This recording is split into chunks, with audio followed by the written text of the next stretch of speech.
ನಮಸ್ಕಾರ. ದೃಶ್ಯ ಜೊತೆ ಮಾತುಕತೆ ಕನ್ನಡ ಪಾಡ್ಕಾಸ್ಟ್ ಚಾನಲ್ಗೆ ಸ್ವಾಗತ. ಇದೇ ಆಗಸ್ಟ್ 9ನೇ ತಾರೀಕು ಉಪಕರ್ಮ ಇದೆ. ಹಾಗೇನೆ ನಮ್ಮ ವ್ಯೂವರ್ ಒಬ್ರು ಸಂಧ್ಯಾ ವಂದನೆ ಬಗ್ಗೆ ಕೇಳಿದ್ರು. ಈ ಉಪಕರ್ಮ ಅವ್ರ ರಿಕ್ವೆಸ್ಟ್ ಏನಿದೆ, ಸೊ ಉಪಕರ್ಮದ ಜೊತೆ ಒಂದು ವಿಶೇಷ ಪಾಡ್ಕಾಸ್ಟ್ ಆಗಿ ತಂದ್ರೆ ಚೆನ್ನಾಗಿರುತ್ತೆ ಅಂತೇಳಿ ಇವತ್ತು ಸಂಧ್ಯಾ ವಂದನೆ ಬಗ್ಗೆ ಮಾತಾಡ್ತಾ ಇದೀವಿ. ನಮಸ್ಕಾರ. Okay, so Upakarma may be ನಾಳೆ ಇದು ಬರ್ಬೋದು. ಸೊ ಅದೇ ಬಗ್ಗೆ ಮಾತಾಡಿದೀವಿ ನಮ್ಮ ಮುಂಚೆ. ಸೊ ಇದಾಗ ಹೇಳ್ಬಿಡ್ತೀನಿ ಏನು ಉಪಕರ್ಮ ಅಂತ ಅಂದ್ರೆ, ಈ ದಿನದಲ್ಲಿ ನಾವು ಯಾರ್ಯಾರು ಜನಿವಾರನ ಹಾಕಿರ್ತೀವಿ, ಉಪವೀತ ಅಂತ ಹೇಳ್ತೀವಿ, ಯಜ್ಞೋಪವೀತ, ಇದನ್ನ ವರ್ಷಕ್ಕೊಮ್ಮೆ ಮ್ಯಾಂಡೇಟರಿ ಆಗಿ ಚೇಂಜ್ ಮಾಡ್ಕೊಳ್ಳೋ ದಿನ ಇದು.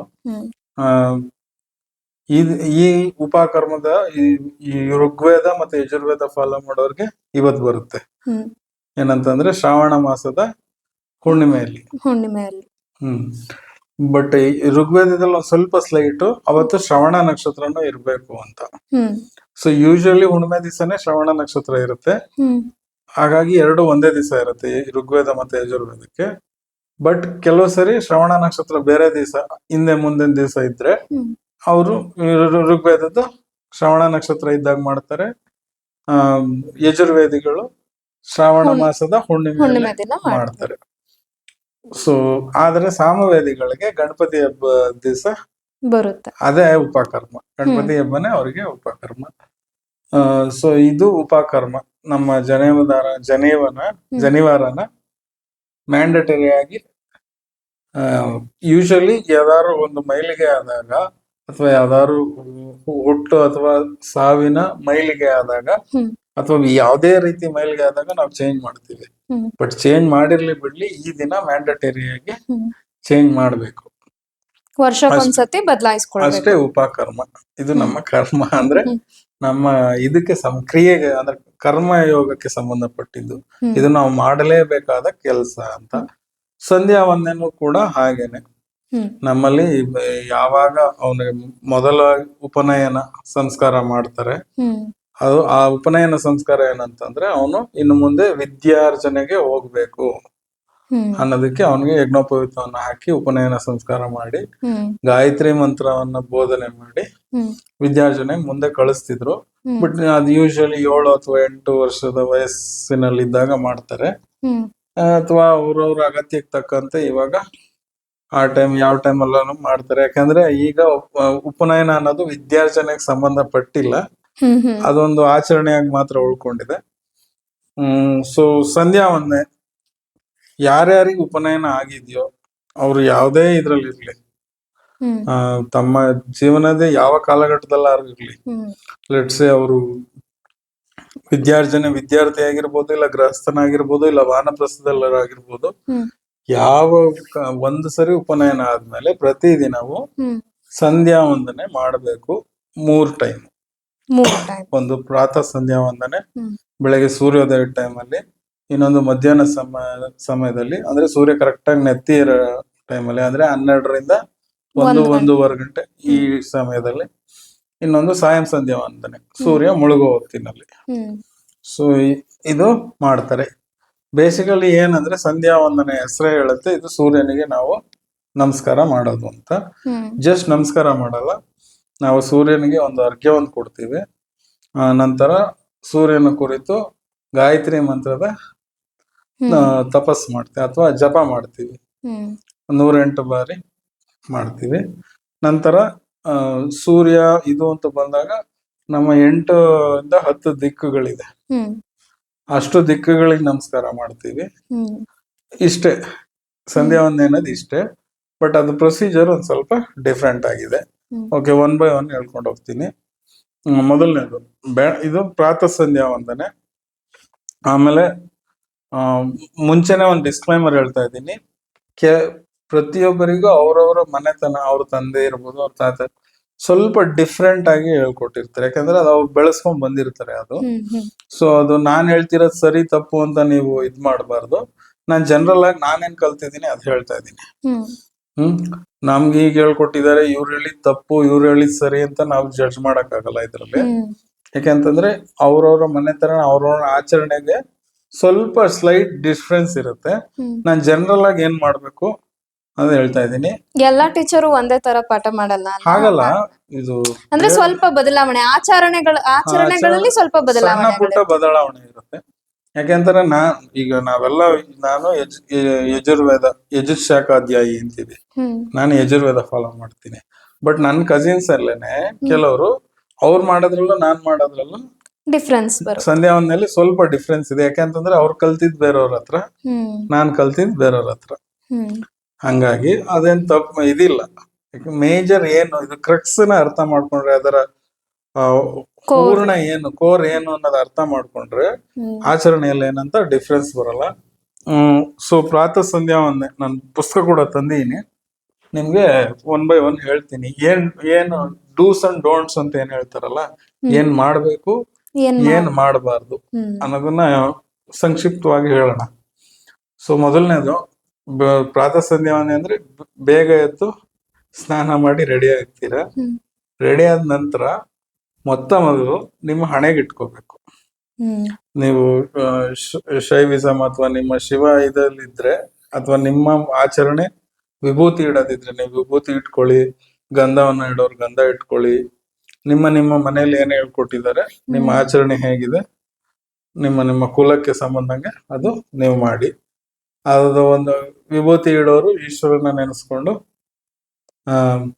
ಭಸ್ಮಧಾರಣ ವಿಧಿ ಅಂತಾನೆ ಸಪ್ರೇಟ್ ಇದೆ. ಅದು ಗೊತ್ತಿಲ್ಲ ಅಂದ್ರೆ ಅಟ್ಲೀಸ್ಟ್ ಮೃತ್ಯುಂಜಯ ರುದ್ರಾಯ ನೀಲಕಂಠಾಯ ಶಂಭುವೆ ಅಮೃತೇಶಾಯ ಸರ್ವಾಯ ಮಹಾದೇವಾಯ ನಮೋ ನಮಃ ಅಂತ ಹೇಳಿ ಅದನ್ನ ಭಸ್ಮಧಾರಣೆನ ಮಾಡ್ಕೋಬಹುದು. ನಿಮ್ಗೆ ಹೆಂಗ್ ಹೇಳ್ಕೊಟ್ಟಿದ್ದಾರೆ ಹಂಗೆ. ಕೆಲವರು ಬರೀ ಹಣೆಗೆ ಇಡ್ತಾರೆ, ಕೆಲವರು ಕೈಗೂ ಇಡ್ತಾರೆ. ನಿಮ್ಗೆ ಇದಕ್ ಅಗತ್ಯಕ್ಕೆ ಅಥವಾ ಇದಕ್ ತಕ್ಕನಂತೆ ಅದು ಮಾಡಿ. ಗಂಧ ಇಡೋರು ಅಷ್ಟೇ, ಕೆಲವರು ನಾಮ ಇಡ್ತಾರೆ, ಕೆಲವರು ಇಲ್ಲಿ ಇದನ್ನ ಇಡ್ತಾರೆ, ಮುದ್ರೆ ಇಡ್ತಾರೆ. ಸೊ ಅವ್ರವ್ರ ನಿಮ್ಮ ಆಚರಣೆಗೆ ತಕ್ಕಂತೆ ಅದ್ ಮಾಡ್ಬೋದು. ನಂತರ ಹಣೆಗಿಟ್ಕೊಳಕ್ ಮುಂಚೆ ನೀವು ಇದ್ರ ಬಟ್ಟೆ ಹಾಕಿರ್ತೀರ. ಶಲ್ಯ ಕಂಪಲ್ಸರಿ, ಪಂಚೆ ಮತ್ತೆ ಶಲ್ಯ ಕಂಪಲ್ಸರಿ, ಅದನ್ನ ಹಾಕೊಳ್ಳೇಬೇಕು. ಎಕ್ಸ್ಪೆಷಲಿ ಹೊಸದಾಗಿ ಇದಾಗಿರೋ ಬ್ರಹ್ಮಚರ್ಯ. ಕೆಲವು ಇದ್ರಲ್ಲಿ ಯಾರು ಶಲ್ಯ ಹಾಕಲ್ಲ, ಅವ್ರ ಮುಂದೆ ಎಕ್ಸ್ಟ್ರಾ ಜನವಾರ ಹಾಕ್ಬೇಕು ಅಂತಿದೆ. ಬಟ್ ಬ್ರಹ್ಮಚಾರಿಗಳು ಈಗಲೇ ಅದನ್ನ ಪ್ರಾಕ್ಟೀಸ್ ಮಾಡ್ಬೇಡಿ. ಶಲ್ಯವನ್ನ ಹಾಕೊಂಡೆ ಮಾಡಿ, ಅದು ಒಳ್ಳೇದು. ಶಲ್ಯ ಬಟ್ಟೆ ಆಯ್ತು, ಹಣೆಗಿಟ್ಟಿದಾಯ್ತು. ನಂತರದಲ್ಲಿ ನೀವು ನಿಮ್ಮ ಸಂಧ್ಯಾವಂದನೆಗೆ ಬೇಕಾದ ಅರ್ಘ್ಯ ಪಾತ್ರೆ, ಪಂಚಪಾತ್ರೆ ಮತ್ತೆ ಉದ್ಧರಣೆಯನ್ನ ನೀವೇ ಆದ್ರೆ ವಾಶ್ ಮಾಡ್ಕೊಳ್ಳಿ, ಅಥವಾ ವಾಶ್ ಮಾಡಿರೋದಿದ್ರೆ ನೀವೇ ನೀರನ್ನ ಕಲೆಕ್ಟ್ ಮಾಡ್ಕೋಬೇಕು. ಇನ್ನೊಬ್ರ ಕೈಲಿ ತರಿಸ್ಕೋಬಾರ್ದು. ನಿಮ್ ತಾಯಿಗೆ ಹೇಳಿ ಅಮ್ಮ ತಂದ್ಕೊಡಿ ಅವೆಲ್ಲ ಮಾಡ್ಬಾರ್ದು. ನೀವೇ ಹೋಗಿ ಹಣೆಗಿಟ್ಟು ಆದ್ಮೇಲೆ ನೀವು ಅದನ್ನ ತಂದು ಇಟ್ಕೋಬೇಕು. ಉತ್ತರಾಭಿಮುಖ ಇಲ್ಲ ಪೂರ್ವಕ್ಕೆ ಮುಖ ಮಾಡ್ಕೊಂಡು ಕೂತ್ಕೊಳ್ಳಕ್ ಮುಂಚೆ ಅಲ್ಲಿ ಏನಾದ್ರೂ ಹಾಸ್ಬೇಕು. ಯೂಶಲಿ ಹಳೆ ಕಾಲದ ಚಾಪೆ ಬರ್ತಿತ್ತಲ್ಲ, ಅದಿದ್ರೆ ಒಳ್ಳೇದು. ಇಲ್ಲಾದ್ರೆ ಮಣೆ ಏನಾದ್ರೂ ಆಸನ ಇರಬೇಕು. ಬರೀ ನೆಲದ ಮೇಲೆ ಯಾವ್ದೇ ಕಾರಣಕ್ಕೂ ಕೂತ್ಕೊಂಡು ಮಾಡೋ ಆಗಿಲ್ಲ. ಬಟ್ಟೆಯನ್ನ ಹಾಸಿ ಕೂತ್ಕೊಳ್ಳಂಗಿಲ್ಲ. ಚಾಪೆ ಅಥವಾ ಮಣೆನೇ ಇರ್ಬೇಕು. ಸೊ ಬರೀ ನೆಲದ ಮೇಲೆ ಕೂತ್ಕೊಳ್ಳಂಗಿಲ್ಲ. ಏನಾದ್ರು ಹಾಸಿ ಅದ್ರ ಮೇಲೆ ಕೂತ್ಕೊಂಡು ಮುಂದೆ ಇಟ್ಕೊಂಡು ನೀವು ಶುರು ಮಾಡ್ಬೋದು.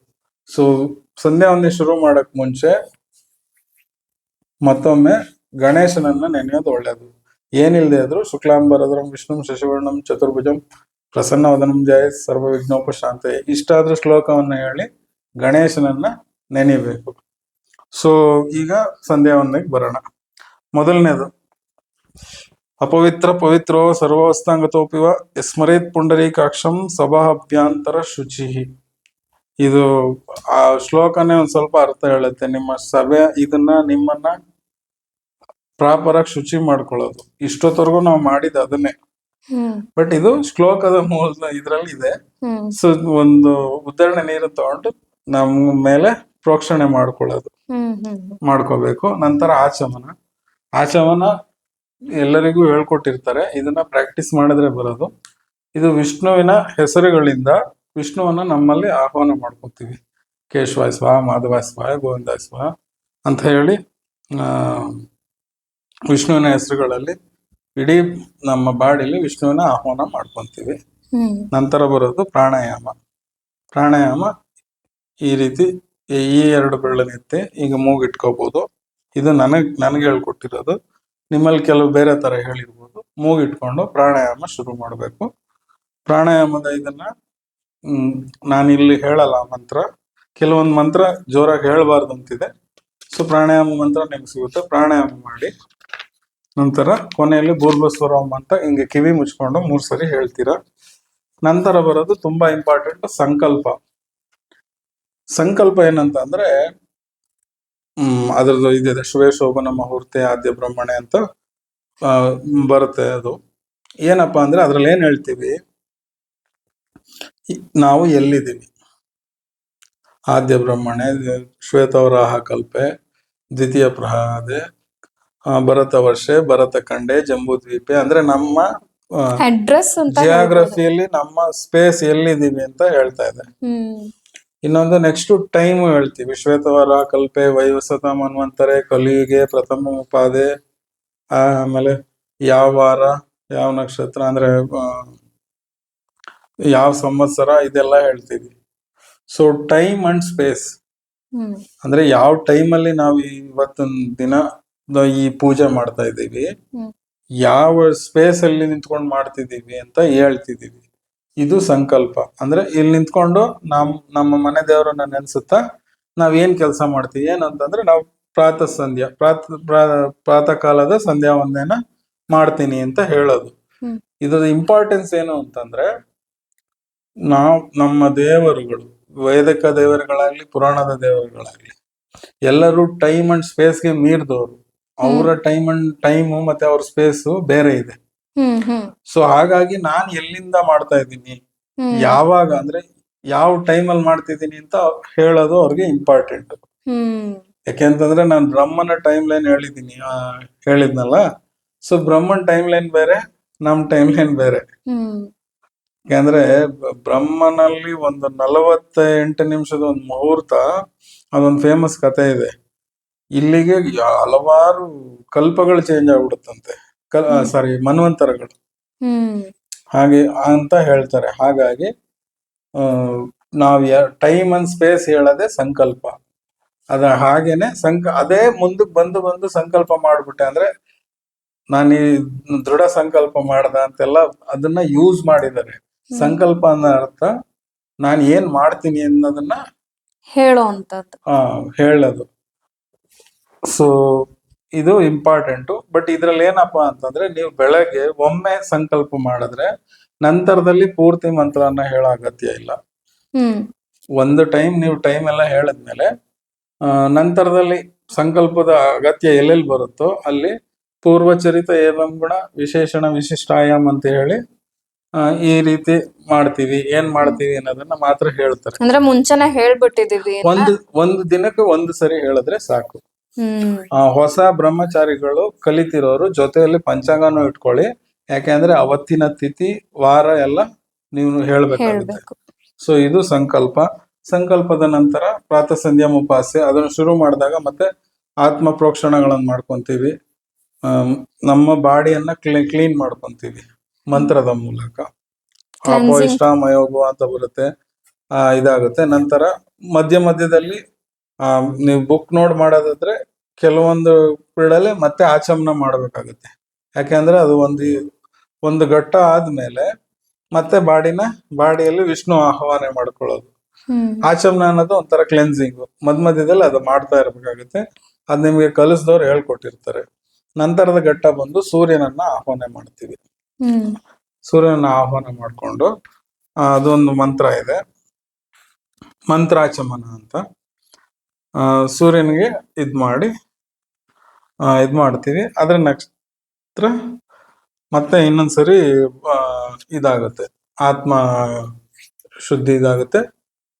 ನೆಕ್ಸ್ಟ್ ಈ ಘಟ್ಟಕ್ಕೆ ಬರ್ತೀವಿ. ನೆಕ್ಸ್ಟ್ ಪ್ರಮುಖ ಸ್ಟೆಪ್ ಬಂದು ಸೂರ್ಯನಿಗೆ ಅರ್ಘ್ಯ ಕೊಡೋದು. ಸೊ ಅಗೇನ್ ಮತ್ತೊಮ್ಮೆ ನೀವು ಆಚಮನ ಮಾಡಿ ಇದು ಮಾಡಬೇಕು, ಪ್ರಾಣಾಯಾಮ ಮಾಡಿ ಸಂಕಲ್ಪ ಮಮಪಾತ ಪೂರ್ವಚರಿತ ಏವಂ ಗುಣ ವಿಶೇಷಣ ವಿಶಿಷ್ಟಾಯಾಮ್ ಮಮಪಾತ ಅಂತ ಹೇಳಿ ಪ್ರಾತರರ್ಘ್ಯ ಪ್ರಧಾನಂ ಕರಿಕ್ಷೆ ಅಂದ್ರೆ ಬೆಳಗಿನ ಅರ್ಘ್ಯವನ್ನ ನಾನು ಕೊಡ್ತಾ ಇದ್ದೀನಿ ಅಂತ ಹೇಳ್ತೀರಾ. ಅಕಸ್ಮಾತ್ ನೀವು ಟೈಮ್ ಲೇಟ್ ಆದಲ್ಲಿ ಹ್ಮ್ ಪ್ರಾಯಶ್ಚಿತ್ತ ಅಂತ ಹೇಳಿ ಒಂದು ಅರ್ಘ್ಯ ಎಕ್ಸ್ಟ್ರಾ ಕೊಡಬೇಕು. ಹ್ಮ್ ಹ್ಮ್ ಹ್ಮ್ ಸೊ ಬೆಳಗ್ಗೆ ಹೊತ್ತು 3, ಆ, ಮಧ್ಯಾಹ್ನ ಹೊತ್ತು 2, ಸಾಯಂಕಾಲದ ಹೊತ್ತು 3 ಹ್ಮ್ ಕೊಡೋದು. ಏನಾದ್ರು ಲೇಟ್ ಆದಲ್ಲಿ ಒಂದೊಂದು ಎಕ್ಸ್ಟ್ರಾ ಕೊಡಬೇಕು. ಸೊ ಅದನ್ನು ಸೇರಿಸ್ಕೋಬೇಕು. ಪ್ರಾಯಶ್ಚಿತ್ತಾರ್ಥ ಅರ್ಘ್ಯ ಪೂರ್ವಕ ಅರ್ಘ್ಯ ಪ್ರದಾನಂ ಕರಿಷ್ಯ, ಅದನ್ನು ಸೇರಿಸ್ಕೊಂಡು ಕೊಡ್ತೀನಿ ಅಂತ. ಸೊ ಹಂಗ ಹೇಳಿ ಗಾಯತ್ರಿ ಮಂತ್ರವನ್ನ ಹೇಳ್ತಾ ಸೂರ್ಯನಿಗೆ ನಿಮ್ಮ ಕೈಯಲ್ಲಿ ಒಂದು ಉದ್ದರಣೆ ನೀರು ಹಾಕೊಂಡು ಹೀಗೆ ನಿಮ್ಮ ಅರ್ಘ್ಯ ಪಾತ್ರೆಗೆ ಬಿಡೋದು ಅರ್ಘ್ಯ. ಗಾಯತ್ರಿ ಮಂತ್ರವನ್ನ ಹೇಳಿ 3 ಸರಿ ಕೊಡ್ತೀರಾ. ನಂತರ ಇದು ಮುಗಿಯಿತು, ಅರ್ಘ್ಯದ ಇದು ಮುಗಿಯುತ್ತೆ. ಅಲ್ಲೊಂದು ಸೂರ್ಯನಿಗೆ ಒಂದು ನಮಸ್ಕಾರದ ಮಂತ್ರ ಬರುತ್ತೆ, ಅದು ಹೀಗೆ ನಿಂತ್ಕೊಂಡು ಹೇಳ್ಬೇಕು. ಅದು ನಿಮ್ಗೆ ಹೇಳ್ಕೊಟ್ಟಿರ್ತಾರೆ. ನಂತರ ಇವಾಗ ನೆಕ್ಸ್ಟ್ ಬರೋದು ಗಾಯತ್ರಿ ಮಂತ್ರದ ಇದಕ್ಕೆ ಎಂಟ್ರಿ. ಹ್ಮ್ ಹ್ಮ್ ಅದಕ್ಕೆ ಮುಂಚೆ ಒಂದ್ಸರಿ ಆಚಮನ ಮಾಡಿ ಕೆಲವೊಂದು ಮಂತ್ರ ಇದೆ. ನೆಕ್ಸ್ಟ್ ಈ ಸೂರ್ಯನ ಅರ್ಘ್ಯ ಕೊಟ್ಟಿದ್ರಿಂದ ಇದು ನೆಕ್ಸ್ಟ್ ಇದಕ್ಕೆ ಶಿಫ್ಟ್ ಆದ್ವಿ. ಯಾವುದು ಗಾಯತ್ರಿ ಮಂತ್ರ ಜಪ. ಅದು ಶುರು ಮಾಡಿದ್ಮೇಲೆ ಇತ್ಯಕಾಕ್ಷರಂ ಬ್ರಹ್ಮ ಅಂತ ಒಂದು ಮಂತ್ರ ಬರುತ್ತೆ, ಅದನ್ನ ಹೇಳಿ ನಂತರ ಮತ್ತೆ ಪ್ರಾಣಾಯಾಮ ಮಾಡಿ ಅಲ್ಲಿ ಮತ್ತೆ ಗಾಯತ್ರಿ ಮಂತ್ರ ಜಪ ಮಾಡ್ತೀವಿ ಅಂತ ಸಂಕಲ್ಪ ಮಾಡ್ತೀವಿ. ಹ್ಮ್ ಅದು ಇಂಪಾರ್ಟೆಂಟ್. ಆ ಸಂಕಲ್ಪ ಆದ್ಮೇಲೆ ಗಾಯತ್ರಿ ಮಂತ್ರ ಮಾಡಕ್ ಜಪ ಮಾಡಕ್ ಮುಂಚೆ ಅಂಗನ್ಯಾಸ ಕರನ್ಯಾಸ ಅಂತ ಬರುತ್ತೆ. ಮೊದಲು ಕರನ್ಯಾಸ, ನಂತರ ಅಂಗನ್ಯಾಸ. ಏನಂದ್ರೆ ನಮ್ಮ ಕೈಗಳಲ್ಲಿ ಮತ್ತ ದೇಹದಲ್ಲಿ ದೇವರನ್ನ ಇನ್ವೋಕ್ ಮಾಡ್ಕೊಳ್ಳೋದು ಅಂತ, ಆಹ್ವಾನ ಮಾಡ್ಕೊಳ್ಳೋದು. ಸೊ ಗಾಯತ್ರಿ ಜಪ ಮಾಡಕ್ ಮುಂಚೆ ಇದು ಮಾಡಬೇಕು. ಕೈಗಳಲ್ಲಿ ಇದು ಕರನ್ಯಾಸ ಅಂಗನ್ಯಾಸ ಅಂತ ಬರುತ್ತೆ, ಅದು ನೋಡಿ ಗೊತ್ತಾಗುತ್ತೆ. ಆಮೇಲೆ ಒಂದು ಗಾಯತ್ರಿಯ ಒಂದು ದೇವಿಯ ಸ್ತುತಿ ಇದಿದೆ ಶ್ಲೋಕ, ಅದನ್ನ ಒಮ್ಮೆ ಹೇಳಿ ಆ ಶ್ಲೋಕ ಮುಗಿದ ನಂತರ ಜಪಂ ಗಾಯತ್ರಿ ಜಪವನ್ನ ಶುರು ಮಾಡ್ತೀರಾ.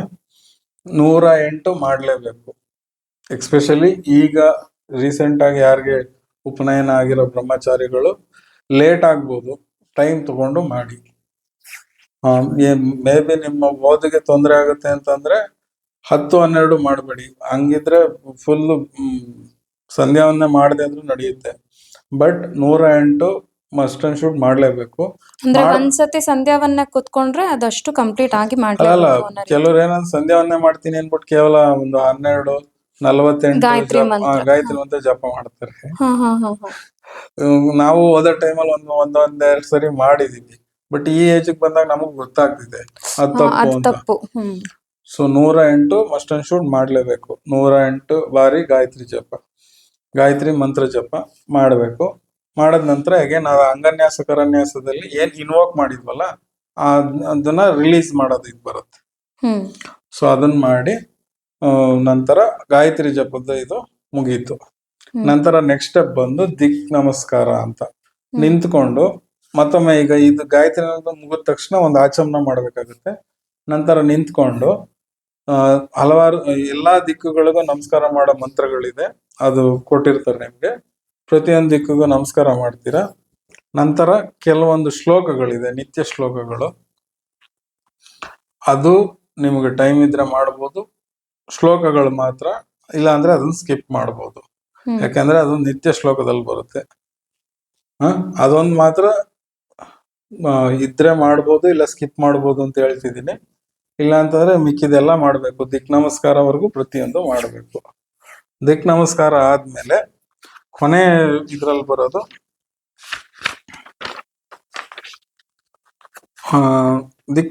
ಆ ಶ್ಲೋಕಗಳೆಲ್ಲ ಮುಗಿದ್ಮೇಲೆ ನಿಮ್ಮ ಇದಕ್ಕ ನಿಂತಿದ್ದಂಗೆನೆ ನಿಮ್ಮ ಇದು ಹೇಳ್ಬೇಕು, ಪ್ರವರ, ಗೋತ್ರ ಪ್ರವರ ಅಥವಾ ಅಭಿವಾದನ ಅಂತ ಹೇಳ್ತಾರೆ. ಏನಪ್ಪಾ ಅಂತಂದ್ರೆ ಅದು ಯಾರಿಗೆ ಗುರು ಹಿರಿಯರುಗಳಿಗೆ ನಮಸ್ಕಾರ ಮಾಡಿದಾಗ ಕಿವಿ ಇಟ್ಕೊಂಡು ಚತುಸ್ಸಾಗರ ಪರ್ಯಂತಂ ಗೋಬ್ರಾಹ್ಮಣೇಭ್ಯ ಶುಭಂ ಭವತು ಅಂದ್ಬಿಟ್ಟು ನಿಮ್ಮ ಗೋತ್ರ ಪ್ರವಾರ ಹೆಸರು ಹೇಳಿ ನಮಸ್ಕಾರ ಮಾಡ್ಬೇಕು. ಅಹಂಬೋ ಅಭಿವಾದಯೇ, ನಾನು ನಮಸ್ಕಾರ ಮಾಡ್ತಾ ಇದ್ದೀನಿ ಅಂತ. ಸೊ ಇದನ್ನ 2 ಸರಿ ಹಾಗೇನೆ ದಿಕ್ ನಮಸ್ಕಾರ ಮಾಡದ್ ಮುಗಿದ್ಮೇಲೆ ಈ ಶ್ಲೋಕಗಳೆಲ್ಲ ಹೇಳಿದ್ಮೇಲೆ ಅದನ್ನ ಮಾಡ್ತೀವಿ 2 ಬಾರಿ. ನಂತರ ಕೂತ್ಕೊಂಡು ಇವಾಗ ಇದು ಕನ್ಕ್ಲೂಷನ್. ನಾವೇನ್ ಮಾಡದ್ವಲ್ಲ ಇದುವರೆಗೂ ಇದೆಲ್ಲ ಭಗವಂತನಿಗೆ ಅರ್ಪಣೆ ಮಾಡ್ಬೇಕು ನಾವು. ಭಗವತ್ ಅರ್ಪಣ ಅಂತಾರೆ. ಹ್ಮ್ ಯಸ್ಯ ಸ್ಮೃತ್ಯಾಚನಾಮೋಕ್ತ ತಪಸಂಧ್ಯ ಕ್ರಿಯಾದಿಷು ನ್ಯೂನಂ ಸಂಪೂರ್ಣತಾಂ ವ್ಯಾತಿ ಸಂಧ್ಯೋ ಒಂದೇ ತಮಚ್ಯುತಂ ಅಂತ ಫುಲ್ ಮಂತ್ರ ಇನ್ನೂ ಇದೆ. ನಾನು ಕಟ್ ಶಾರ್ಟ್ ಆಗಿ ಹೇಳ್ತಾ ಇದ್ದೀನಿ. ಕೊನೆಗೆ ಸರ್ವಂ ಶ್ರೀ ವಾಸುದೇವಾರ್ಪಣಮಸ್ತು, ಎಲ್ಲವೂ ಕೃಷ್ಣನಿಗೆ ಅಥವಾ ವಾಸುದೇವನಿಗೆ ಅರ್ಪಣೆ ಅಂತ ಹೇಳಿ ನೀರು ಬಿಡ್ತೀವಿ. ಅಂದ್ರೆ ನಮ್ದೇನು ಇಲ್ಲ, ಇದು ಮಾಡ್ತಾ ಇರೋದು ಲೋಕ ಕಲ್ಯಾಣಕ್ಕೆ, ಅಂದ್ರೆ ನಮ್ಮ ಜವಾಬ್ದಾರಿ ಅಂತ ಇದು ಮೇನ್ ಅರ್ಥ ಕೊಡುತ್ತೆ. ನಂತರ ಬಟ್ ಏನಂದ್ರೆ ನಾವು ಕಲಿತಾ ಇದ್ದೀವಿ, ಒಮ್ಮೊಮ್ಮೆ ಇದರಲ್ಲಿ ಏನಾದ್ರು ತಪ್ಪುಗಳಿದ್ರೆ ಒಂದು ನಾಮತ್ರಯ ಮಹಾಮಂತ್ರ ಅಂತ ಅಥವಾ ನಾಮತ್ರಯ ಮಂತ್ರ ಅಂತ, ಭಗವಾನ್ ವಿಷ್ಣುವಿನ 3 ಹೆಸರುಗಳು ಹೇಳಿದ್ರೆ ಸಾಕು. ಅದರ್ಥ ಏನಂದ್ರೆ ಮಧ್ಯ ಮಂತ್ರತಂತ್ರ ಸ್ವರ್ಣ ಧ್ಯಾನ ನಿಯಮ ನ್ಯೂನಾತಿರಿಕ್ತ ಲೋಪದೋಷ ಪ್ರಾಯಶ್ಚಿತ್ತ. ಏನೇ ಈ ತರ ಪ್ರಾಯಶ್ಚಿತ್ತಗಳ ಏನೇ ತಪ್ಪುಗಳಾಗಿದ್ರು ಅದು ಪ್ರಾಯಶ್ಚಿತ್ತಕ್ಕೆ ಅಚ್ಯುತಾಯನಮ ಅನಂತಾಯನಮ ಗೋವಿಂದಾಯನಮ ಅಂತ 3 ಸರಿ ಹೇಳಿ ಇದು ಮಾಡಬೇಕು. ಕೊನೆಗೆ ಎಲ್ಲ ಕಾಯನ ವಾಚ ಮನಸೇಂದ್ರಿಯ ಇವ ಬುದ್ಧಾತ್ಮನಾಮ ಪ್ರಕೃತಿ ಸ್ವಭಾವ. ನೋಡಿ ಇದು ಅರ್ಥ ಏನಿದೆ, ನಾನು ಕಾಯ ವಾಚ ಮನಸ ಬುದ್ಧಾತ್ಮನ ಅಂದ್ರೆ ಭಗವಂತ ಹೇಗೆ ನನಗೆ ಪ್ರೇರೇಪಿಸಿದ್ನೋ ಹಾಗೆ ಪ್ರಕೃತಿಯ ಸ್ವಭಾವ, ನನ್ನಲ್ಲಿ ಪ್ರಾಕೃತಿಕವಾಗಿ ಹೇಗೆ ಸ್ವಭಾವ ಇತ್ತು ಆ ರೀತಿಯಲ್ಲಿ ನಾನು ಮಾಡಿದ್ದೀನಿ. ಎಲ್ಲವೂ ನಾರಾಯಣ ಐತಿ ಸಮರ್ಪಯಾಮಿ, ಎಲ್ಲವೂ ನಾರಾಯಣನಿಗೆ ಸಮರ್ಪಣೆ ಮಾಡ್ತಿದ್ದೀನಿ ಅಂತ ಹೇಳಿ ಅದನ್ನು ಕೂಡ ಒಂದು ನೀರು ಬಿಡ್ತೀವಿ. ನಂತರ ಇನ್ನು ಕೈ ಮುಗಿದು ಸರ್ವಂ ಶ್ರೀ ಕೃಷ್ಣಾರ್ಪಣಮಸ್ತು ಅಂತ ಹೇಳ್ಬೇಕು. ಇದು ಫೈನಲ್ ಕೊನೆಗೆ. ಯಾಕೆ ಅಂತಂದ್ರೆ ಅದೇ ಅದರ ಅರ್ಥನೇ ಇದುವೆ, ಬಟ್ ಕೃಷ್ಣನನ್ನ ನೆನೆಯೋದು ಒಳ್ಳೇದು. ಸೊ ಇದು ಸರ್ವಂ ಶ್ರೀ ಕೃಷ್ಣಾರ್ಪಣಮಸ್ತು ಅಂತ ಹೇಳ್ತಾರೆ. ಕೆಲವರು ನಾವ್ ಇಷ್ಟೆಲ್ಲ ಮಾಡಿದಾಗ ನೆಲದ ಮೇಲೆ ಅರ್ಘ್ಯ ಪಾತ್ರೆಲೆಲ್ಲ ನೆಲದ ಮೇಲೆ ಬಿದ್ದಿರೋ ನೀರ್ನ ಈ ಬೆಟ್ಟಲ್ಲಿ ತಗೊಂಡು ಹಣೆಗೆ ಇಟ್ಕೊಂತಾರೆ. ಅದು ಮಾಡ್ಬೇಕು. ನೀವು ಹಣೆಗಿಡುವಾಗ್ಲೂ ಅಷ್ಟೇ ಕುಂಕುಮ ಇದು ಇಡೋರು ಗಂಡು ಮಕ್ಕಳು ಬ್ರಹ್ಮಚಾರಿಗಳು ಈ ಬೆಟ್ಟಲ್ಲೇ ಇಡಬೇಕು. ಇದು ನಾನು ಹಣೆಗಿಡುವಾಗ್ಲೂ ಹೇಳ್ಬೇಕಾಯ್ತು. ಈ ಅನಾಮಿಕ ರಿಂಗ್ ಫಿಂಗರ್ ಅಲ್ಲಿ ಇದೆಯಲ್ಲ ಇದ್ರಲ್ಲೇ ಇಡಬೇಕು. ಅನಾಮಿಕ ಅನ್ನೋದೇ ಅದಕ್ಕೆ. ನೀವು ಅಬ್ಸರ್ವ್ ಮಾಡಿ, ನ್ಯಾಚುರಲ್ ಆಗಿ ಈ ಪ್ರತಿಯೊಂದು ಬೇರೆ 4 ಬೆಟ್ಟಗಳು ಯಾವ್ದಾರು ಒಂದು ಕೆಲ್ಸಕ್ಕೆ ಏನಾದ್ರು ತೋರ್ಸೋದಕ್ಕೆ ಏನಾದ್ರು ಒಂದ್ ಕಡೆ ಏನಕ್ಕಾರು ಯೂಸ್ ಆಗ್ತಾ ಇದೆ. ಈ ಬೆಟ್ಟ ಎಲ್ಲೂ ಯೂಸ್ ಆಗಲ್ಲ. ಸೊ ಯಾವಾಗ ಎಲ್ಲೂ ಯೂಸ್ ಆಗಲ್ಲ, ಇದ್ರ ಅರ್ಥ ಈ ಬೆಟ್ಟಿಗೆ ಒಂದು ಸೆಲ್ಫ್ ಕಾನ್ಶಿಯಸ್ನೆಸ್ ಇಲ್ಲ ಅಂತ, ಅಂದ್ರೆ ಪ್ಯೂರೆಸ್ಟ್ ಫಾರ್ಮ್ ಅಲ್ಲಿ ಇದೆ ಅಂತ. ಇದಕ್ಕೆ ಏನೋ ಒಂದ್ ಜಂಬ ಇದೆ, ನಾನು ಹೆಬ್ಬೆಟ್ಟು, ನಾನು ತೋರ್ಬೆರಳು, ನಾನು ಎಲ್ಲರಿಗಿನ್ನ ಉದ್ದದವನು ಇದು ಅಂತ ಹೇಳಿ ಇದೆಲ್ಲದಕ್ಕೂ ಜಂಬ ಇದೆ. ಇದನ್ನ ನಾವು ಅನಾಮಿಕ, ಇದಕ್ಕೆ ಹೆಸರೇ ಇಟ್ಟಿಲ್ಲ. ಯಾವಾಗ ಹೆಸರಿಟ್ಟಿಲ್ಲ ಅಂತಂದ್ರೆ ಇವನು ಅತ್ಯಂತ ಪ್ಯೂರೆಸ್ಟ್ ಫಾರ್ಮ್ ಅಲ್ಲಿ ಇದ್ದಾನೆ ಅಂತ ಅರ್ಥ. ಅಂದ್ರೆ ಇವನಿಗೆ ಏನು ಜಂಬನೇ ಇಲ್ಲ ಅಂತ ಅರ್ಥದಲ್ಲಿ ಈ ಬೆಟ್ಟು ತುಂಬಾ ಪ್ಯೂರ್ ಅಂತ ಹೇಳ್ತಾರೆ. ಇದಕ್ಕೆ ಬೇರೆ ಸೈಂಟಿಫಿಕ್ ರೀಸನ್, ಇದು ಹಾರ್ಟ್ ಕನೆಕ್ಟ್ ಆಗುತ್ತೆ ಅದಕ್ಕೆ ರಿಂಗ್ ಆಗ್ತಾರೆ ಅಂತೆಲ್ಲ ಹೇಳ್ತಾರೆ. ಬಟ್ ಅದು ಗೊತ್ತಿಲ್ಲ. ನಮ್ಮ ಶ್ರದ್ಧೆ, ನಮ್ಮ ಸನಾತನಿಗಳು ಹೇಳೋದು this is the purest finger ಅಂತ. ನಮ್ಮ ಬಲಗೈ ಇದು ರಿಂಗ್ ಫಿಂಗರ್ ಅನಾಮಿಕ. ಸೊ ಇದ್ರಲ್ಲೇ ಹಣೆಗಿಡ್ಬೇಕು. ಯಾವಾಗ ಹಣೆಗಿಟ್ಕೊಂಡ್ರು ನೀವು ಈ ಬೆರಳಲ್ಲೇ ಹಣೆಗಿಡ್ಬೇಕು. ಅದೇ ವಿಭೂತಿ ಇಡೋರು 3 ಬೆಟ್ಟಲ್ಲಿ ಇಡ್ತಾರೆ, ಅದೇನ್ ಮಾಡಕ್ಕಲ್ಲ. ಬಟ್ ಕುಂಕುಮ ಅಥವಾ ಗಂಧ ಎಲ್ಲ ಇಡೋರು ಈ ಬೆರಳಲ್ಲೇ ಇಡ್ತಾರೆ. ಸೊ ಇದು ಹಾಗೆ ಕೊನೆಯಲ್ಲಿ ನೀರನ್ನ ಎತ್ತಿ ಇಡಬೇಕು. ಇದು ಮುಗಿದ ಮೇಲೆ ನಿಮ್ದೇನು ಇದಿದೆಯಲ್ಲ ಸೆಟಪ್, ಅದನ್ನ ನೀವೇ ಕ್ಲಿಯರ್ ಮಾಡ್ಬೇಕು. ಪಂಚಪಾತ್ರೆಯಿಂದ ಅರ್ಘ್ಯ ಪಾತ್ರೆಗೆ ನೀರ್ ಹಾಕಿ ಉಲ್ಟಾ ಹಾಕ್ಬಾರ್ದು. ಅರ್ಘ್ಯ ಪಾತ್ರೆಯಲ್ಲಿ ನೀವು ಯೂಸ್ ಮಾಡಿರೋ ನೀರಿರುತ್ತೆ, ಯಾವ ನೀರ್ ಯೂಸ್ ಮಾಡಿಲ್ವೋ ಅದನ್ನ ಯೂಸ್ ಮಾಡಿರೋ ಜಾಗಕ್ಕೆ ಮಿಕ್ಸ್ ಮಾಡಿ ಅರ್ಘ್ಯ ಪಾತ್ರೆ ತಗೊಂಡೋಗಿ ಯಾವ್ದಾದ್ರು ಗಿಡಕ್ಕೆ ಆ ನೀರನ್ನ ಹಾಕಿ. ಯಾಕಂದ್ರೆ ಅದ್ರಲ್ಲಿ ಭಗವಂತನ ಹೆಸರುಗಳು ಹೇಳಿದ್ದೇನೆ. But in the same time ನೀವು ಬಾಯಿಗೂ ಟಚ್ ಮಾಡಿರ್ತೀರ, ಹಾಗಾಗಿ ಅದನ್ನ ತುಳಸಿ ಗಿಡಕ್ಕೆ ಹಾಕ್ಬಾರ್ದು. ಪವಿತ್ರವಾದ ತುಳಸಿ ಗಿಡಕ್ಕೆ ಅದನ್ನ ಹಾಕ್ಬಾರ್ದು. ನೀವು ಬೇರೆ ಹೂವಿನ ಗಿಡಗಳು ಮನೆ ಮುಂದೆ ಇರುತ್ತಲ್ಲ, ಇಲ್ಲ ಮರಗಳು, ಅದ್ರ ಬುಡದಲ್ಲ ಹಾಕಿ. ಬಟ್ ಯಾರು ತುಳಿದೇ ಇರೋ ಜಾಗಕ್ಕೆ ಹಾಕ್ಬೇಕು. ಅಲ್ಲಿ ಹಾಕಿ ತುಳಿದೇ ಇರೋ ಜಾಗಕ್ಕೆ ಮತ್ತೆ ಸಿಂಕ್ ಅಲ್ಲಿ ಹಾಕ್ಬಾರ್ದು. ಸಿಂಕ್ ಅಲ್ಲ, ಎಲ್ಲಿ ಗಲೀಜ್ ಜಾಗದಲ್ಲಿ ಹಾಕ್ಬೇಡಿ. ಅದಕ್ಕೆ ನಾವು ಗಿಡದ ಕೆಳಗೇನೆ ಹಾಕಿ, ಬಟ್ ತುಳಸಿ ಗಿಡಕ್ಕೆ ಹಾಕ್ಬೇಡಿ ಆಯ್ತಾ. ನಂತರದಲ್ಲಿ ಅದನ್ನ ನೀವೇ ಕ್ಲೀನ್ ಮಾಡಿ ನಿಮ್ ಚಾಪೆ ನೀವೇ ಎತ್ತಿಡಿ. ಅಲ್ಲೇನಿದೆ ಒರೆಸ್ಬೇಕು, ನೀರೆಲ್ಲ ಬಿದ್ದು ಆ ನೀರನ್ನು ಕೂಡ ಯಾರು ತುಳಿಬಾರ್ದು ಓಡಾಡೋ ಜಾಗದಲ್ಲಿ. ಅದನ್ನೆಲ್ಲ ನೀವೇ ಕ್ಲೀನ್ ಮಾಡಬೇಕು. ಎಲ್ಲ ಕ್ಲೀನ್ ಮಾಡಾದ್ಮೇಲೆ ನಿಮ್ಮ ಎಕ್ಸ್ಪೆಷಲಿ ಬ್ರಹ್ಮಚಾರಿಗಳು ಅಂದ್ರೆ ಹೊಸದಾಗಿ ಯಾವಾಗ ಈಗ ಉಪನಯನ ಆಯ್ತು ಅವರು ಅಟ್ಲೀಸ್ಟ್ 1 ವರ್ಷದವರೆಗೆ ಈ ಪ್ರಾಕ್ಟೀಸ್ನ ನಾನು ಏನ್ ಹೇಳಿದೀನಿ ಅದನ್ನ ಕಂಟಿನ್ಯೂ ಮಾಡ್ಕೊಂಡು ಬರ್ಬೇಕು.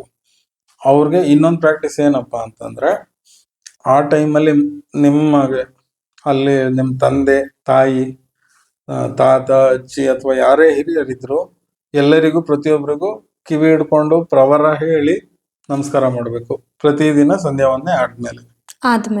ಅಟ್ಲೀಸ್ಟ್ ಪ್ರಾತಃ ಕಾಲದಲ್ಲಿ ಮಾಡಿದ್ರೆ ಸಾಕು. ಸಾಯಂಕಾಲದಲ್ಲ ಮಧ್ಯಾಹ್ನದಲ್ಲಿ ಆಗ್ಲಿಲ್ಲ ಅಂದ್ರು ಪ್ರಾತಃ ಕಾಲದಲ್ಲಿ ಮಸ್ಟ್ ಅಂಡ್ ಶುಡ್ ಪ್ರತಿಯೊಬ್ಬರಿಗೂ ತಂದೆ ಮೊದಲು ತಾಯಿ ನಂತರ ತಂದೆ ಒಟ್ಟಿಗೇನು ಅಲ್ಲ, ಸಪ್ರೇಟ್ ಆಗೇ ಮಾಡಿ ಸಂಧ್ಯಾ ವಂದನೆ ಮಾಡಿದಾಗ. ಯಾಕಂದ್ರೆ ಒಂದು ನಿಮಗೆ ಪ್ರಾಕ್ಟೀಸ್ ಆಗುತ್ತೆ, ಇನ್ನೊಂದು ತಂದೆ ತಾಯಿ ಅಂತ ಇದು ಬರುತ್ತೆ. ಒಟ್ಟಿಗೆ ಎಲ್ಲ ಮಾಡೋದು ಏನಂದ್ರೆ ಆಶೀರ್ವಾದ ತಗೊಳಕ್ಕೆ. ಇದು ನೀವು ನಿಮ್ಮನ್ನ ಅಭಿವಾದನೆ ಮಾಡ್ಕೋತಾ ಇರೋದ್ರಿಂದ ಸಪ್ರೇಟ್ ಆಗಿ ಮಾಡಿ. ತಾಯಿ ತಂದೆ ಅಜ್ಜಿ ತಾತ ನಿಮ್ ಚಿಕ್ಕಪ್ಪ ಚಿಕ್ಕಮ್ಮನೋ ದೊಡ್ಡಮ್ಮನೋ ಯಾರೇ ಇದ್ರು ದೊಡ್ಡವ್ರು ಯಾರಿದ್ರು ಅವರಿಗೆ ನಮಸ್ಕಾರ ಮಾಡಿ. ಸೊ ಇದೊಂದು ಪ್ರಾಕ್ಟೀಸ್ ಮಾಡ್ಕೊಳ್ಳಿ. ಇನಿಷಿಯಲಿ ಒಂದ್ ಸ್ವಲ್ಪ ಟೈಮ್ ಹಿಡಿಬಹುದು, ಬಟ್ ಪ್ರಾಕ್ಟೀಸ್ ಆಗ್ತಾ ಆಗ್ತಾ ಅದು ಮ್ಯಾಕ್ಸಿಮಮ್ 7 ರಿಂದ 8 ನಿಮಿಷದಲ್ಲಿ ನೀವು ಮುಗಿಸ್ಬೋದು. ಒಮ್ಮೆ ನಿಮ್ ಬಾಯಲ್ಲಿ ಮಂತ್ರಗಳು ಆಟೋಮೆಟಿಕ್ ಆಗಿ ಬರುತ್ತೆ ಅಂತಂದ್ರೆ ನೀವು 7 ರಿಂದ 8 ನಿಮಿಷ ಅಥವಾ 10 ನಿಮಿಷದೊಳಗೆ ಮುಗಿಸ್ಬೋದು. ಗಾಯತ್ರಿ ಜಪ ಮಾತ್ರ 108 ಮಾಡ್ಲೇಬೇಕು. ಮ್ಯಾಕ್ಸಿಮಮ್ ಕರೆಕ್ಟ್ ಆಗಿ ನೀವು ಮಾಡಕ್ ಶುರು ಮಾಡಿದ್ರೆ, ನಾನು 7-8 ನಿಮಿಷ ಅಂದಿದ್ದು ಗಾಯತ್ರಿ ಜಪ ಬಿಟ್ಟು, ಗಾಯತ್ರಿ ಜಪ ಇನ್ನೊಂದು 7-8 ನಿಮಿಷದಲ್ಲಿ ಗಾಯತ್ರಿ ಜಪ ಆಗುತ್ತೆ. ಟೋಟಲ್ 15 to 20 ಮಿನಿಟ್ಸ್ ಅಲ್ಲಿ ಸಂಧ್ಯಾ ವಂದನೆ ಇಡೀ ಸಂಧ್ಯಾ ವಂದನೆ ಮುಗಿಸ್ಬೋದು. ನಿಮ್ ಹಿಂದೆ ಮುಂದೆ ಪ್ರಿಪರೇಷನ್ ಅನ್ಕೊಂಡ್ರು ಮ್ಯಾಕ್ಸಿಮಮ್ 25 ರಿಂದ 30 ನಿಮಿಷ ಒನ್ ಟೈಮಿಗೆ. ಮಧ್ಯಾಹ್ನದ ಹೊತ್ತು ಕೆಲ್ಸಕ್ಕೆ ಹೋಗೋರು ಅವ್ರಿಗೆಲ್ಲ ಮಾಡಕ್ಕಾಗಲ್ಲ. ಸೊ ಬೆಳಗ್ಗೆ ಸಾಯಂಕಾಲ ಅರ್ಧ ಗಂಟೆ ನೀವು ಇದಕ್ಕೆ ಇನ್ವೆಸ್ಟ್ ಮಾಡಲೇಬೇಕು. ಎಕ್ಸ್ಪೆಷಲಿ ಹೊಸದಾಗಿ ಯಾರ್ಯಾರಿಗೆ ಉಪನಯನ ಆಗಿದೆ, ಹೊಸ ಬ್ರಹ್ಮಚಾರಿಗಳು, ಅವರು ಅಟ್ಲೀಸ್ಟ್ ಒಂದು 6 ತಿಂಗಳಿಂದ 1 ವರ್ಷ ಅಂತೂ ಈ ಪ್ರಾಕ್ಟೀಸ್ ಮಾಡಿದ್ರೆ ಒಳ್ಳೇದು. ಸೊ ಇದು ಸಂಧ್ಯಾ ವಂದನೆಯ ಒಂದು ಸಂಕ್ಷಿಪ್ತ. ನಾನು ಫುಲ್ ಡೀಟೇಲ್ ಆಗಿ ಮಂತ್ರದ ಅರ್ಥಗಳು ಎಲ್ಲ ಹೇಳಲಿಲ್ಲ. ನನ್ಗೇನಂತಂದ್ರೆ ಅದ್ರ ಪ್ರಾಕ್ಟೀಸ್ ಹೇಗೆ ಮಾಡ್ಬೇಕು ಅಂತ ಹೇಳಲಿಕ್ಕಿತ್ತು. ಡೀಟೇಲ್ ಆಗಿ ಯಾರು ಇದ್ರೆ ಹೇಳ್ಬೇಕು ಅಂದ್ರೆ DM ಮಾಡಿ, ನಾನು ಅದನ್ನ ಮುಂದೆ ಇನ್ನೊಂದ್ಸರಿ ಹೇಳ್ತೀನಿ. ಯಾಕಂದ್ರೆ ಎಲ್ಲದನ್ನು ಒಂದ್ ಎಪಿಸೋಡ್ ಅಲ್ಲಿ ಎಲ್ಲದನ್ನು ಹೇಳಕ್ಕಾಗಲ್ಲ. ಸೊ ಇದು ಸಂಧ್ಯಾ ವಂದನೆ ಹೇಗ್ ಮಾಡೋದು, ಒಂದು ಏನದು ಒಂದು ಬೇಸಿಕ್ ಅದೇ ಡೂಸ್ ಅಂಡ್ ಡೋಂಟ್ಸ್ ಹೇಳಿದ್ರಲ್ಲ, ಅಷ್ಟೇ ಬೇಸಿಕ್ ನಾಲೆಡ್ಜ್ ಅದು ಏನ್ ತಿಳ್ಕೊಳ್ಬೇಕು ಏನ್ ಮಾಡ್ಬೇಕು ಅನ್ನೋಂಥದ್ದು. ಬಟ್ ಮತ್ತೊಮ್ಮೆ ಡಿಸ್ಕ್ಲೈಮರ್ ಹೇಳ್ತೀನಿ, ನಾನ್ ಹೇಳಿರೋದು ನಾನ್ ಕಲ್ತಂಗೆ, ಅದು ಒಬ್ಬೊಬ್ರು ಕಲ್ತಿದ್ ಬೇರೆ ಬೇರೆ ತರ ಇರುತ್ತೆ. ಏನಾದ್ರು ಡಿಫ್ರೆನ್ಸ್ ಇದ್ರೆ ಅದೇನು ನಿಂದು ತಪ್ಪು ನಂದು ಸರಿ, ನೀವ್ ಹೇಳಿದ ತಪ್ಪು ಅಂತ ಅಲ್ಲ. ಇದು ಜಸ್ಟ್ ಏನಂತಂದ್ರೆ ನೀವು ಹೇಗೆ ನಿಮ್ಗೆ ಹೇಳ್ಕೊಟ್ಟಿದಾರೋ ಹಾಗೆ ನೀವು ಮುಂದುವರಿಸ್ಬೋದು. ಇದು ನಾನ್ ಕಲ್ತಿರೋದು, ನಾನ್ ತಿಳ್ಕೊಂಡಿರೋದು, ನನಗೆ ಹೇಳ್ಕೊಟ್ಟವ್ರು ಮತ್ತೆ ನಾನು ಮುಂದೆ ಏನೇನು ಓದ್ದೆ ಅದರಿಂದ ಇಷ್ಟನ್ನ ನಾನು ತಿಳಿದಿದ್ದೀನಿ. ತಿಳಿದಿಲ್ದೇ ಇರೋದು ನನಗೂ ಇರ್ಬೋದು, ಅಥವಾ ನನ್ನ ಆಚರಣೆ ಬೇರೆ ರೀತಿ ಇರ್ಬೋದು. ಸೊ ನೀವ್ ಹೆಂಗೆ ಆಚರಣೆ ಮಾಡ್ತೀರಾ ಅದನ್ನು ಮುಂದುವರಿಸಿ. ಈ ಎಪಿಸೋಡ್ ನಾನು ಹೇಳಿರೋದ್ರಿಂದ ಏನಾದ್ರು ಯೂಸ್ ಆಗಂಗಿದ್ರೆ ಅದು ನಿಮ್ಗೆ ಒಳ್ಳೇದೇನೆ. ಇಷ್ಟು ಹೇಳಿ ಇದನ್ನ ಮುಗಿಸ್ತೀನಿ. ಸಂಧ್ಯಾ ವಂದನೆ ಅನ್ನೋದು ನಮ್ಮ ಗಂಡ್ಮಕ್ಳಿಗೆ ಒಂದು ಆದ್ಯ ಕರ್ತವ್ಯ ಅಂತಾನೆ ಹೇಳ್ಬಹುದು. ಸೊ ಇವತ್ತು ಒಂದು ಜನರಲೈಸ್ ಆಗಿ ಬೇಸಿಕ್ ಇನ್ಫಾರ್ಮೇಶನ್ ಕೊಟ್ಟಿದ್ದೀರಾ. ಈಗ ಹೊಸದಾಗಿ ಅಂದ್ರೆ ಸಣ್ಣ ಬಾಲಕರಿಗೆ ಮಾಡ್ತಾರೆ, ಅವರಿಗೆ ಇದರಿಂದ ಡೆಫಿನೆಟ್ಲಿ ಹೆಲ್ಪ್ ಆಗುತ್ತೆ ಅಂತ ಅನ್ಕೊಂಡಿದ್ದೀನಿ. ಸೊ ಯಾಕೆ ಮಾಡ್ಬೇಕು, ಈಗ ಮಾಡ್ಬೇಕು ಅನ್ನೋದು ಎಲ್ಲಾರು ಹೇಳ್ಕೊಡ್ತಾರೆ, ಗುರುಗಳು ಹೇಳ್ಕೊಡ್ತಾರೆ, ತಂದೆ ಹೇಳ್ಕೊಡ್ತಾರೆ. ಮಾಡೋದ್ರ ಉದ್ದೇಶ ಏನು, ಅದ್ರ ಹಿಂದಿನ ಅರ್ಥ ಏನು, ಹಿಂಗೆ ಮಾಡ್ಬೇಕು ಅಂತ ಯಾಕೆ ಹೇಳ್ತಾರೆ ಅನ್ನೋದು ಇಲ್ಲಿ ಸ್ವಲ್ಪ ಬೇಸಿಕ್ ನಾಲೆಡ್ಜ್ ಸಿಕ್ಕಿದೆ ಅಂತ ಭಾವಿಸ್ತೀನಿ. ಸೊ ಇವತ್ತಿನ ಎಪಿಸೋಡ್ನ ಇಲ್ಲಿಗೆ ಮುಗಿಸೋಣ. ಮುಂದಿನ ಒಂದು ಎಪಿಸೋಡ್ನಲ್ಲಿ ಇನ್ನೊಂದು ವಿಶೇಷವಾದಂಥ ನಮ್ಮ ಸನಾತನ ಧರ್ಮಕ್ಕೆ, ನಮ್ಮ ಆಚರಣೆಗೆ ಸಂಬಂಧಪಟ್ಟಂಥ ಒಂದು ವಿಶೇಷವಾದಂಥ ಎಪಿಸೋಡ್ನೊಂದಿಗೆ ಮತ್ತೆ ಭೇಟಿಯಾಗೋಣ.